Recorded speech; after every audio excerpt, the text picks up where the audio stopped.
Have you ever wondered what the largest star in the universe is? Stars, these shimmering pearls of the night sky, come in a wide array of sizes. From compact dwarfs to colossal giants, the universe is teeming with these celestial bodies, each unique in its own way. But one star stands out from the crowd. Its name? UY Scuti. This star holds the title of the largest known star in the universe. Just to give you a sense of its sheer enormity, if we were to replace our own sun with UY Scuti, its surface would extend far beyond the orbit of Jupiter. That's right, UY Scuti is more than 5 billion times the size of our sun. Quite a behemoth, wouldn't you agree? Intriguing, isn't it? But to understand why UY Scuti is so big, we first need to know what stars really are and how they're formed. So, what exactly are stars? A question as old as human curiosity itself, and today, we're going to shed some light on it. Stars are enormous celestial bodies, colossal spheres of hot gas primarily composed of hydrogen and helium, with a dash of other elements thrown in. They're like the universe's own giant glowing marbles, scattered across the expanse of space, each one a spectacle of nature's grand design. At the heart of a star, in its core, is where the magic happens. This is where nuclear fusion takes place. Hydrogen atoms, under immense pressure and temperature, collide and fuse together to form helium. This process releases an incredible amount of energy, in the form of light and heat. That's right, every twinkle you see in the night sky is the result of a nuclear reaction happening millions, if not billions, of miles away. But stars aren't just distant, impersonal celestial bodies. In fact, we have a very personal relationship with one of them. Our own sun is a star, the closest one to us. It's a perfect example of a main sequence star, a middle-aged star in the prime of its life. It's because of the sun's nuclear fusion that we have light and warmth on Earth. Without it, our planet would be a frozen, lifeless rock. The sun, like all stars, plays a vital role in the universe. It's not just a pretty light in the sky, but a cosmic powerhouse fueling life as we know it. So stars are not just celestial bodies that twinkle in the night sky, but complex, dynamic systems. They are the universe's powerhouses, churning out energy through the process of nuclear fusion, illuminating the cosmos, and enabling life to exist on planets like ours. Now that we know what stars are, let's delve into how they're formed. Ever pondered about the birth of a star? Stars, those cosmic diamonds that light up the night sky, aren't born in a single spectacular moment. No, they take their sweet time, forming in a process as intricate as it is fascinating. Imagine, if you will, a vast cosmic cloud. A nebula.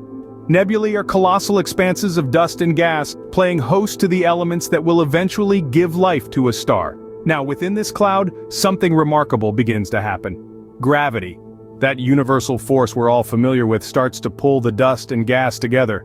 As these particles are drawn closer, they begin to coalesce into a dense, hot core. This core, or protostar, is the very first step on the journey to starhood. But it's not a star, just yet. It's more like a cosmic pressure cooker, with temperature and pressure escalating as more material is drawn in.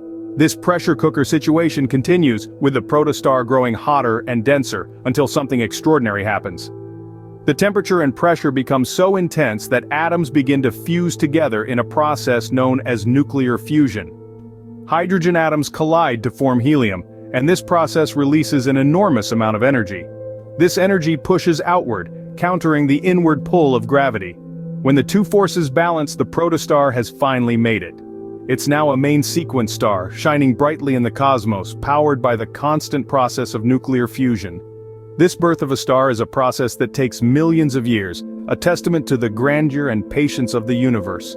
From a cloud of dust and gas to a bright, burning beacon of light, the formation of a star is a cosmic ballet of forces and reactions that never ceases to amaze. Isn't that fascinating? But why do stars vary in size? Let's find out.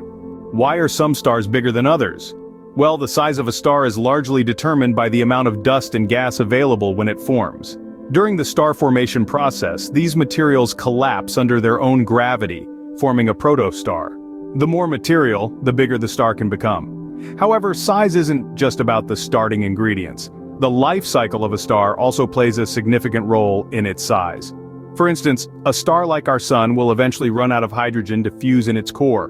When this happens, it will start to collapse before heating up again and expanding into a red giant. In contrast, stars much larger than the sun can become supergiants or even hypergiants, such as UY Scuti, which is about 1,700 times the size of our sun. These stars have a much shorter lifespan, and they burn through their fuel at a faster rate. UY Scuti, the largest star we know of, is a prime example of this variation in size. Let's zoom in on UY Scuti, the universe's largest star. Nestled within the constellation Scutum, this celestial marvel is a red supergiant, a star that has exhausted the hydrogen at its core and, in the throes of death, has expanded dramatically. UY Scuti is not just any red supergiant, though, it's the largest. Picture our own sun, then multiply its size by a staggering 1,700 times. That's how enormous UY Scuti is. Its sheer size is almost incomprehensible, dwarfing every other known star in the universe. Imagine this: if UY Scuti were to replace our sun, its surface would extend beyond the orbit of Jupiter, swallowing up every planet in its path. Such is the scale of this celestial titan. So, there you have it, UY Scuti, the largest star in the universe, a testament to the mind-boggling diversity and scale of our universe.